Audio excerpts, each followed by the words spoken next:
Bonjour, et bien nous nous retrouvons une fois de plus pour une nouvelle étude intitulée cette semaine « Vivre comme le Christ ». Je suis accompagnée de deux pasteurs, le pasteur Jean-Jacques Chafaugrac et le pasteur André Villers, qui nous aideront à répondre aux différentes questions. Nous allons tout d'abord prier, et c'est le pasteur Jean-Jacques Chafaugrac qui nous conduira en prière. Notre Dieu, notre Père Céleste, alors que nous allons étudier ta parole, nous voulons réclamer ta sagesse, ton Esprit Saint, pour nous éclairer, nous guider, afin que cette parole puisse parler à nos cœurs, à nos pensées, et que nous en soyons transformés. Au nom de Jésus-Christ, nous te prions, et pour ta gloire. Amen. Amen. Vivre comme le Christ. C'est un défi qui nous est lancé. Mais avant de nous demander si nous pouvons l'atteindre, je vous propose tout d'abord de considérer ce qu'a été la vie de Christ et ce qu'est le cœur même de son enseignement. Dans Jean 13, verset 34, Jésus déclare « Je vous donne un commandement nouveau, aimez-vous les uns les autres. Comme je vous ai aimé, vous aussi, aimez-vous les uns les autres. » Alors, pourquoi est-ce un commandement nouveau, pasteur Villers ? Je pense qu'il est nouveau dans ce sens, d'ailleurs il le dit, comme je vous ai aimé. C'est-à-dire c'est pas simplement aimer comme un être humain aime, c'est aimer de l'amour de Dieu. C'est bien plus fort. Jésus s'est donné totalement. Vous disiez tout à l'heure que justement il avait une vie d'amour, il l'a prouvé, son amour sur terre envers les hommes. Et c'est ce qu'apporte Jésus, et le christianisme est porteur de ce message, c'est que l'amour c'est quelque chose de fort, ça va au-delà de ce que l'homme est capable de faire, ça vient de Dieu. L'apôtre Paul disait l'amour du Christ nous presse, on a besoin de cet amour. Si on a juste un amour purement humain, on peut faire de grandes choses. Il y a des hommes qui ne sont pas croyants, qui font de grandes choses, qui sont animés d'un amour, mais l'amour de Dieu transcende et bouleverse l'être humain, ça va beaucoup plus loin. Lorsque Jean cherche à définir Dieu, la plus grande, la plus belle, la plus profonde et plutôt la plus courte définition de Dieu, on la trouve dans 1 Jean 4, verset 8. Dieu est amour. En 3 mots. Ça veut dire que l'amour définit même l'essence, la nature divine. Alors vous imaginez, si on se mettait un petit peu à la place de Dieu et qu'on voulait dire à des créatures qui ne connaissent que le péché ce que ça veut dire aimer. Comment leur expliquer ce que c'est qu'aimer ? Comment leur montrer ce que c'est que l'amour ? Alors, on va essayer de prendre des références. Dans l'Ancien Testament, il y a une référence qui est donnée. Tu aimeras le Seigneur ton Dieu de tout ton cœur, de toute ton âme, de toute ta force, et ton prochain comme toi-même. Alors, nous sommes pris comme une référence. C'est-à-dire qu'on invite l'individu à vivre par analogie. Ce que j'aimerais qu'on me fasse, alors je vais essayer de le faire aux autres, parce que je dois aimer les autres comme je m'aime moi-même. Alors, puisque j'aime les bonnes choses, mais je vais offrir les bonnes choses aux autres. Puisque j'aime qu'on prenne soin de moi, je prendrai soin des autres. Puisque j'aime qu'on me respecte, je vais essayer de respecter les autres, et ainsi de suite. L'homme était la référence pour tenter d'expliquer ce qu'était l'amour. Mais nous savons malheureusement que cette référence, elle est imparfaite. Parce que, imaginez-vous dire à un suicidaire, tu aimeras ton prochain comme toi-même. Oui. Alors qu'il est sur le point de se tuer. S'il devait aimer les autres comme lui-même, il tuerait les autres aussi. Donc on voit bien que la nature pécheresse de l'humanité et le fait que nous soyons dans le péché fait que même cette référence était inadaptée pour décrire et définir ce qu'était l'amour.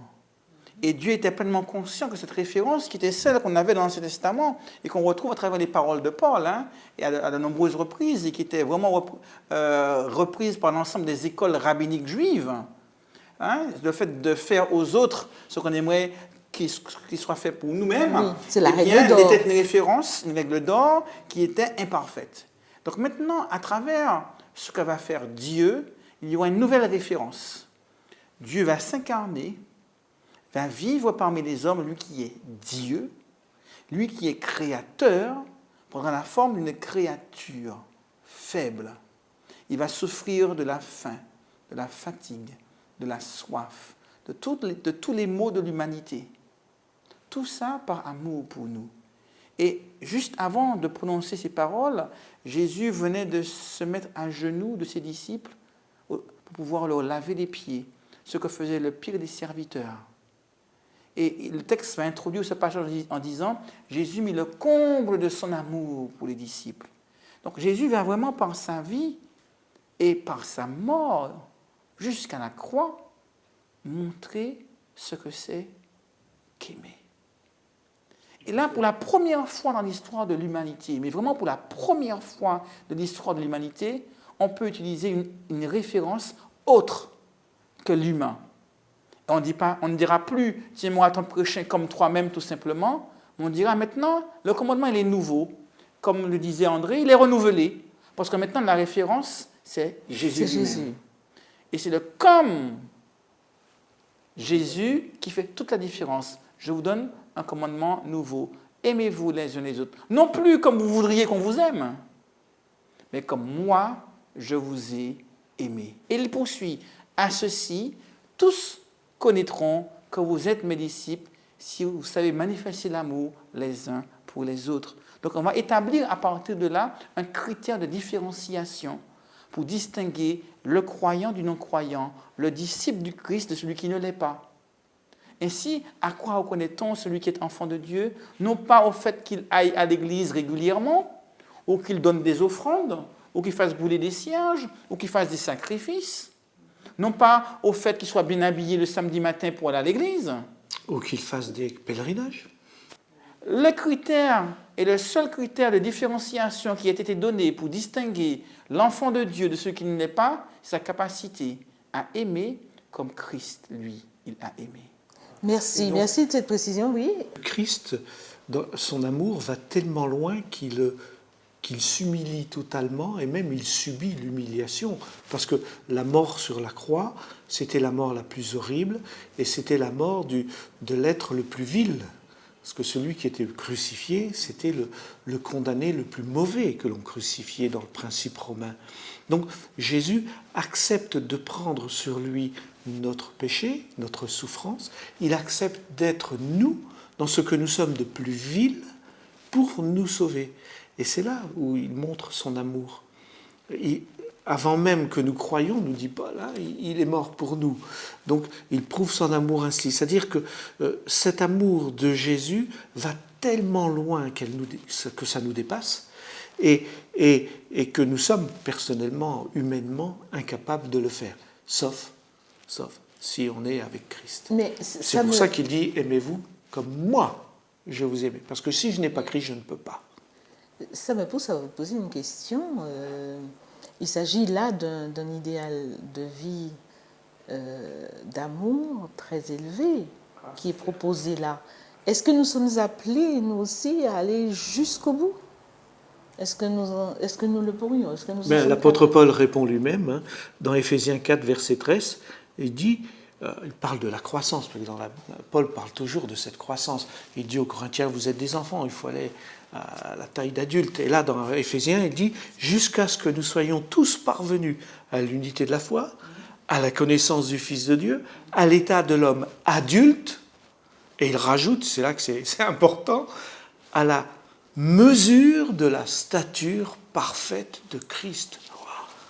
C'est impressionnant. Oui.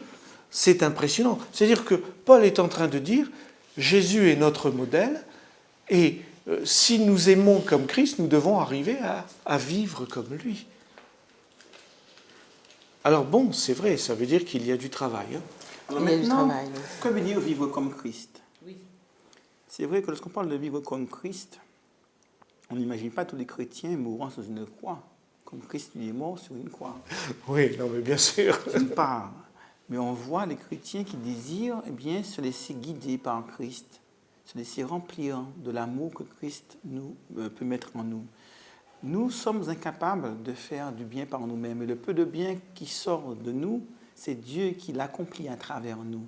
C'est pour cela que Paul dira, si je vis, ce n'est plus moi qui vis, c'est Christ qui vit en moi. Et je crois que Dieu ne se compte pas de nous déclarer sauvés. Il est conscient que l'épanouissement total de l'être humain passe par une vraie régénération de l'individu.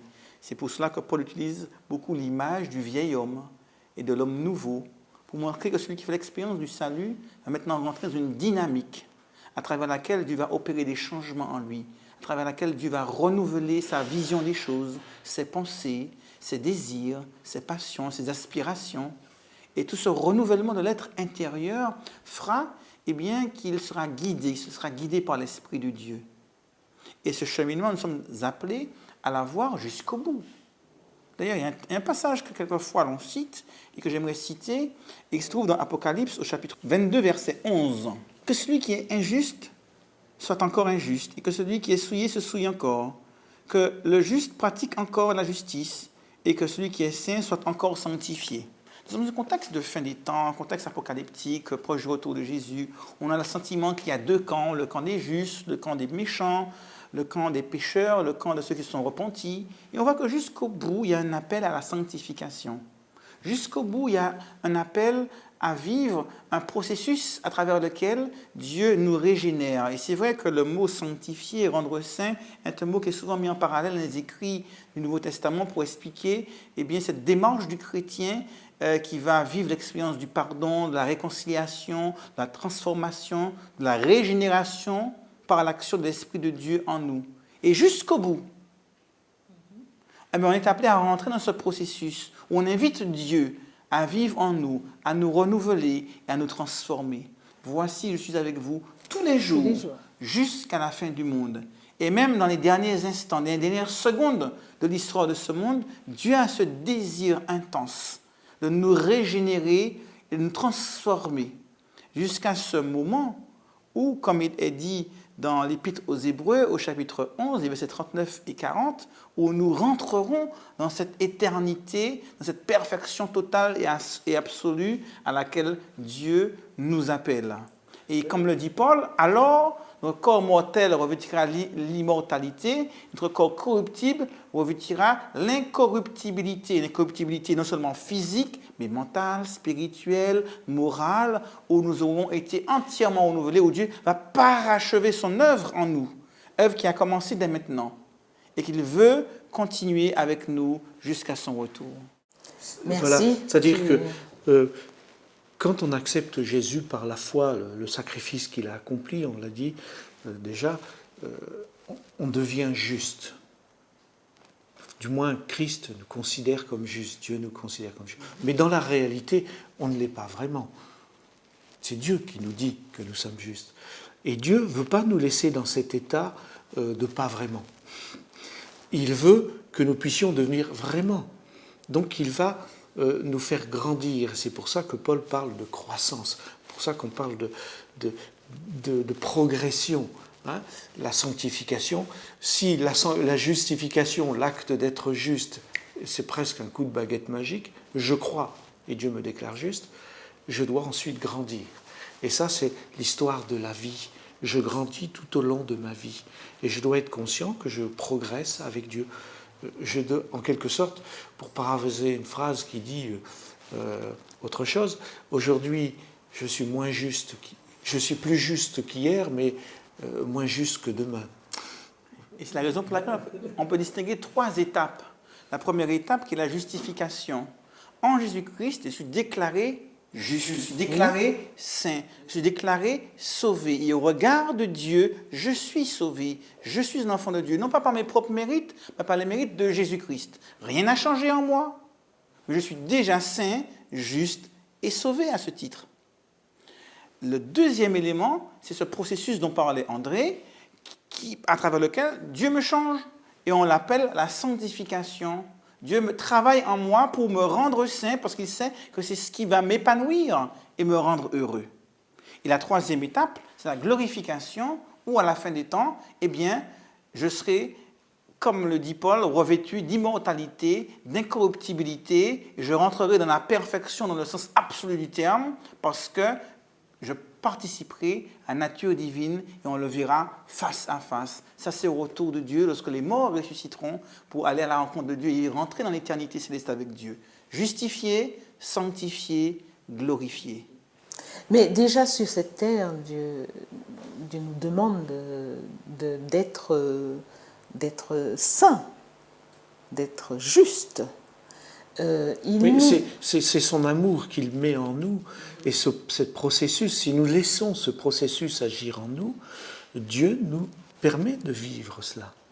Et être saint et être juste, eh bien, c'est justement faire l'expérience d'accepter Christ dans notre vie.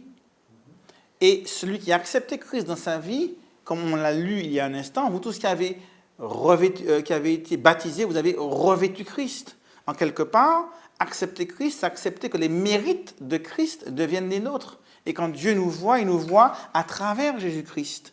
Et celui qui a accepté Christ par la grâce est déclaré saint, juste, parfait, sauvé. Et on pourrait continuer la longue liste des qualificatifs qui sont liés au mérite de Jésus-Christ lui-même. Et cela n'implique en rien les transformations qu'il y a eu en moi. Cela veut dire que je vais continuer à cheminer, à avancer, parce que Dieu veut continuer à travailler avec moi. Et ce, jusqu'à son second retour. Il y a justement une demande que Jésus fait, qui est assez particulière, celle d'aimer ses ennemis. J'aimerais qu'on en parle, parce que Jésus, c'est dans Luc 6, versets 27 et 28, Jésus demande de manifester trois choses, d'avoir trois manifestations d'amour en face de l'expression de haine et d'hostilité. Et ça, je ne vais pas dire que c'est impossible, mais c'est très difficile dans le monde individualiste et égoïste que nous connaissons. Alors, nous allons lire peut-être Luc 6, versets 27 et 28. Je vous dis, à vous qui écoutez, aimez vos ennemis, faites du bien à ceux qui vous haïssent, bénissez ceux qui vous maudissent, priez pour ceux qui vous maltraitent. Rappelez-vous ce que dit Jésus ailleurs aussi. Il dit qu'il fait pleuvoir, que Dieu fait pleuvoir sur les bons et sur les méchants. Oui. Dieu ne fait pas de différence, il aime tout le monde. Il n'aime pas forcément ce que font les méchants, ce qu'on appelle ceux qui sont méchants, mais il aime tous les hommes. Par contre, Jésus veut que l'on transmette cet amour qu'il a. Et donc, en tant que chrétien, je dois aussi apprendre à aimer tout le monde, même ceux qui me font du mal. Rappelez-vous ce que Jésus a dit sur la croix, Père, pardonne-leur. Ils étaient vraiment en train de le faire du mal, ils étaient en train de le faire mourir. Oui. Et il prie pour eux. Il est tout à fait dans ce qu'il est en train de dire. Il bénit, il aime, il prie. Père, pardonne-leur. Donc, il est notre exemple.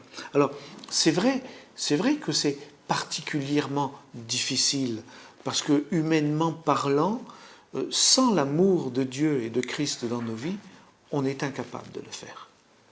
On est totalement incapable. C'est pour ça qu'on se demande si c'est un objectif atteignable. Mais c'est atteignable. Il y a des gens qui l'ont vécu. Il y a des tas d'histoires, on n'a pas le temps de le raconter ici, où des gens se sont convertis alors qu'ils étaient ennemis de chrétiens et que ces chrétiens n'ont toujours usé qu'envers eux que de bonté et d'amour. Et c'est cela qui a transformé leur cœur. Et c'est la raison pour laquelle on peut dire clairement que aux hommes, ceci est impossible. Par contre, Dieu peut le faire à travers nous.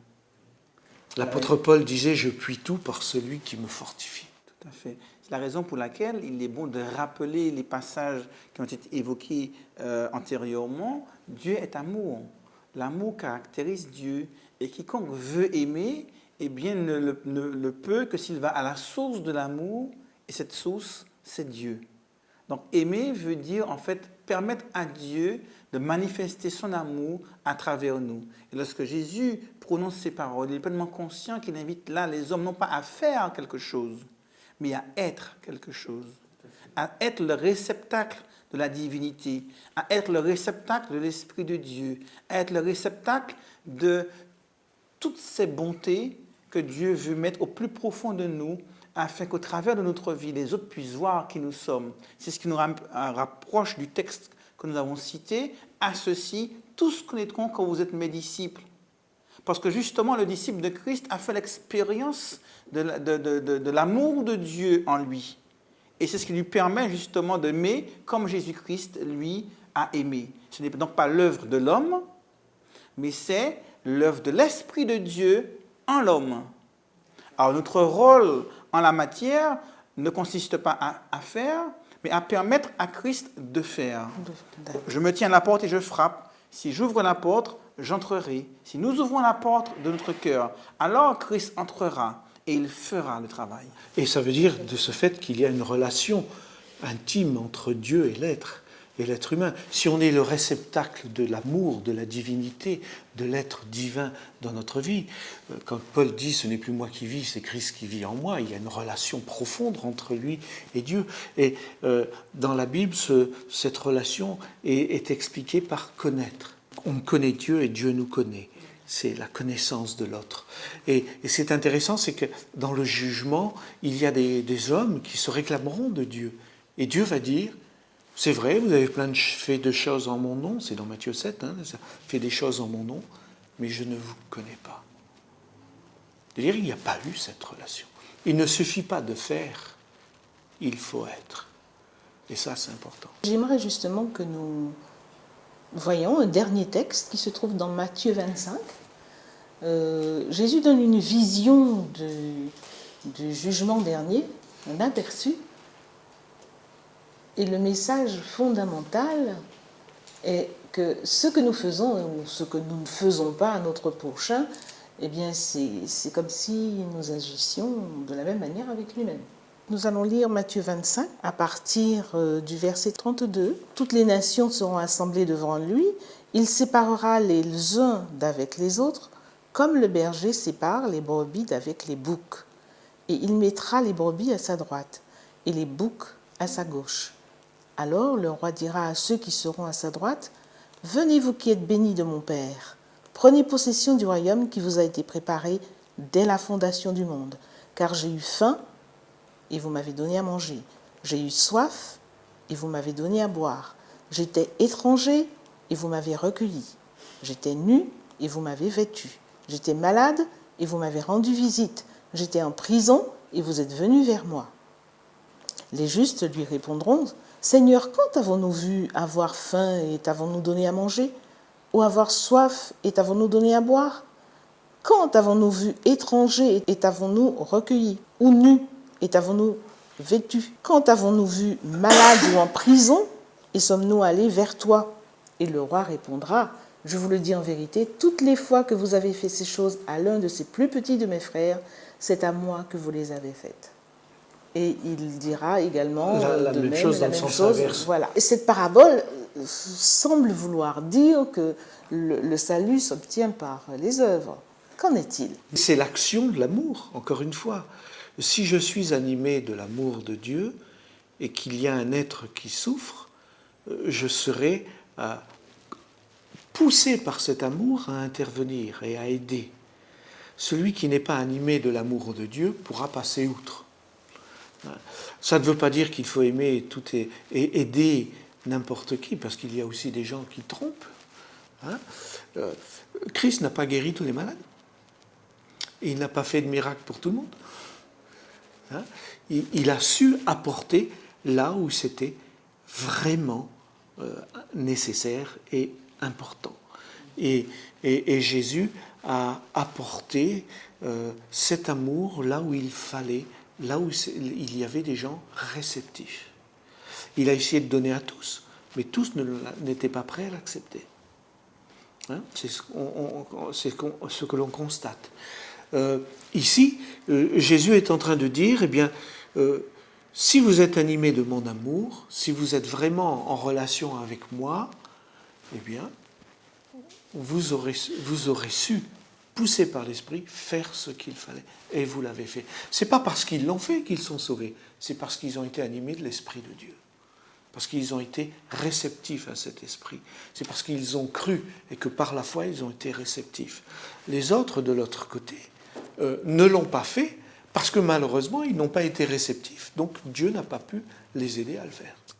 Ce passage met l'accent sur un élément essentiel dans la vie et nous rappelle ce qui devrait être la priorité.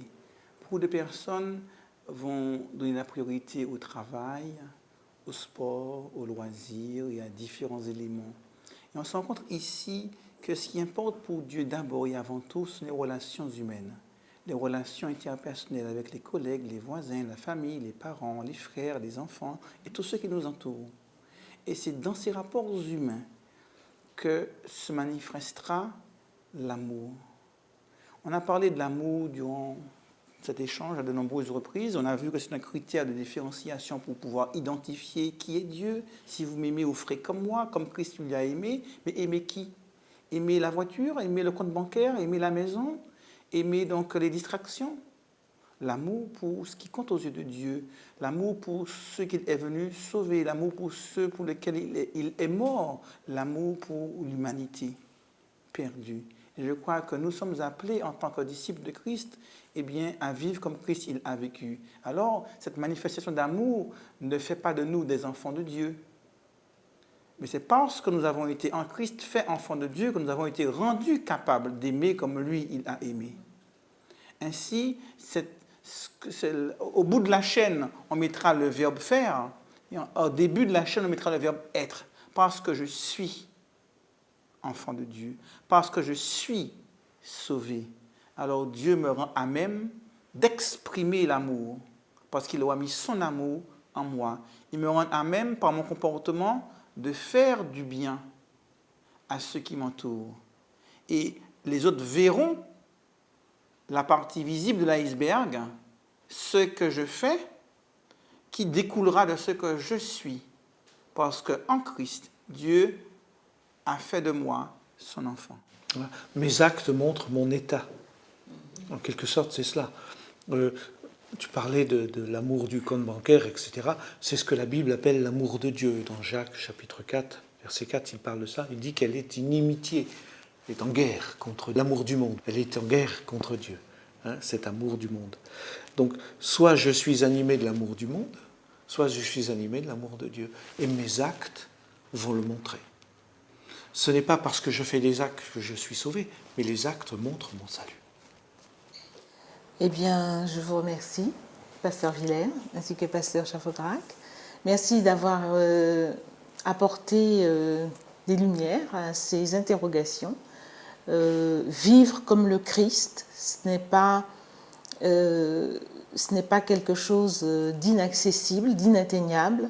Vivre comme le Christ signifie aimer comme le Christ. Nous avons suffisamment mis l'accent sur l'amour du Christ.